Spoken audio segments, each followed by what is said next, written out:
আসসালামু আলাইকুম প্রিয় দর্শক, আশা করি আল্লাহর রহমতে সবাই সহি সালামতে ভালো আছেন। আমি আজকে বানাবো খুবই মজার একটা রেসিপি, তা হলো স্পেগাতি মিট সসের সাথে। আমি বিফ কিমা দিয়ে আজকের এই মিট সস স্পেগাতিটা বানিয়েছি।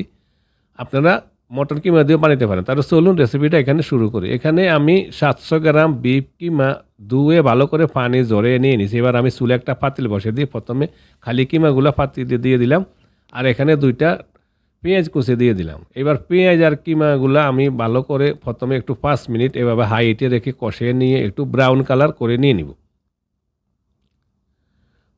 5 মিনিট ব্রাউন কালার করে নিয়ে নিলাম। এবার আমি ঢাকনা দিয়ে চুলার হিটটা মিডিয়াম থেকে হাই রেখে আরও 5 থেকে 7 মিনিট এভাবে একটু ব্রাউন কালার করে ভুনা করে নিয়ে নিব। প্রিয় দর্শক, আশা করি রেসিপিটা আপনাদের পছন্দ হবে। যদি পছন্দ হয় প্লিজ একটা লাইক এবং একটা কমেন্ট করুন, আর প্লিজ আমার চ্যানেলটা সাবস্ক্রাইব করবেন প্লিজ। এবার আমি চলে আসলাম 7 মিনিট পর। মাংসর কিমাগুলা এভাবে একটু ব্রাউন কালার করে নিয়ে নিয়েছি। দেখুন পানিটা শুকিয়ে গেছে, জড়ো জড়ো হয়ে গেছে। এতে করে মাংসের কিমার গন্ধ থাকলে গন্ধটা চলে যায়। এবার আমি দিয়ে দিলাম 1 টেবিল চামচ আদা বাটা আর 1 টেবিল চামচ দিয়ে দিলাম রসুন চেঁচা। আদা রসুনগুলো আবার একটু আমি মেখে নিলাম। তারপর আমি দিয়ে দিব কিছুটা তেল। আমি প্রায় 3 টেবিল চামচের মতন রান্নার তেল দিয়ে দিলাম। মাংসের কিমার সাথে চর্বি আছে, এই জন্য আমি বেশি তেল দিই না, আপনারা স্বাদ অনুযায়ী তেল দিতে পারেন। এবার দিয়ে দিলাম 1 চা চামচ হলুদের গুঁড়া, 1 চা চামচ দিলাম জিরা গুঁড়া, 1 চা চামচ ধনিয়া গুঁড়া, আর আধা চা চামচ দিব দারুচিনি পাউডার, আধা চা চামচ এলাচি পাউডার, আর আধা চা চামচ দিলাম গোলমরিচ পাউডার। এবার আমি মশলাগুলা মাংসের কিমার সাথে একটু কষিয়ে নিব, তার জন্য একটু পানি দিয়ে দিলাম। পরিমাণ মতো কিছুটা পানি দিয়ে আমি এবার মশলাগুলা মাংসের কিমার সাথে প্রায় 5-6 মিনিটের মতন এবারেও একটু ঢাকনা দিয়ে কষিয়ে নিয়ে নিব, চুলার হিটটা মিডিয়াম থেকে হাই রেখে। 5-7 মিনিট আমি এইভাবে মশলার সাথে কিমাগুলা কষিয়ে নিয়ে নিলাম।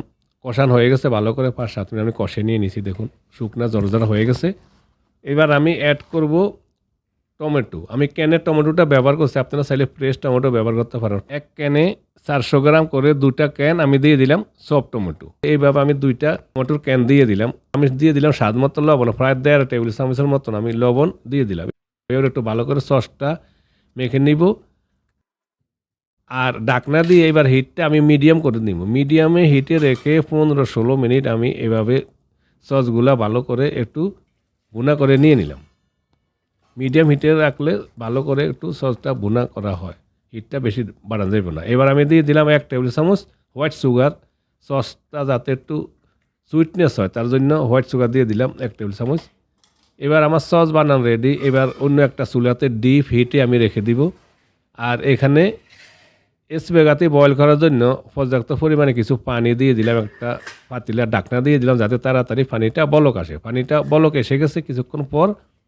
আমি এবার দিয়ে দিব 2 টেবিল চামচ লবণ স্পেগাতি বয়েল করার জন্য, আর দিয়ে দিলাম 1 চা চামচ পরিমাণ তেল।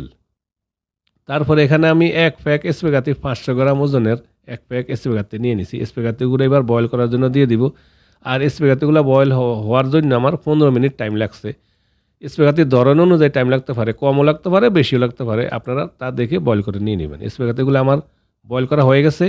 এবার পানি সেকে আমি নিয়ে নিব, আর চুলাতে আমি সসগুলা বসিয়ে দিলাম, আর এতে আমি দিয়ে দিব স্পেগাতি দিয়ে এবার সসের সাথে ভালো করে আমি একটু মিক্স করে নিব, যাতে মিট সসগুলা স্পেগাতির সাথে ভালো করে মিক্স হয়। এইভাবে আমি একটু নাড়াচাড়া দিয়ে একটু মিক্স করে নিয়ে নিব। তারপর আমি দিয়ে দিলাম প্রায় 3 টেবিল চামচের মতো টমেটো কেচাপ, আর দিয়ে দিব 2 টেবিল চামচ বাটারটা দিলে বাটারের ভালো একটা ফ্লেভার আসে, মজা লাগে, ভালো একটা স্বাদ হয়। এবার আমি ভালো করে সসের সাথে বাটারের সাথে ভালো করে স্পেগাতিগুলো এভাবে নাড়াচাড়া দিয়ে ভালো করে উপরে নিচে উল্টে পাল্টে মিক্স করে নিব। হয়ে গেছে আমার স্পেগাতি। মজাদার এই রেসিপিটা খুব সহজে বানিয়ে নেওয়া যায়। এবার আমি একটা সার্ভিং ডিশে উঠে নিলাম। দেখুন স্পেগাতিটা রেডি। আশা করি এই সাধারণ সহজ রেসিপিটা আপনাদের ভালো লাগবে। যদি রেসিপিটা ভালো লাগে প্লিজ একটা লাইক এবং একটা কমেন্ট করবেন, আর প্লিজ আমার চ্যানেলটা সাবস্ক্রাইব করবেন। প্লিজ সবাই ভালো থাকুন, সুস্থ থাকুন। আবার দেখা হবে ইনশাল্লাহ অন্য কোনো সময় অন্য কোনো রেসিপিতে। আল্লাহ হাফিজ।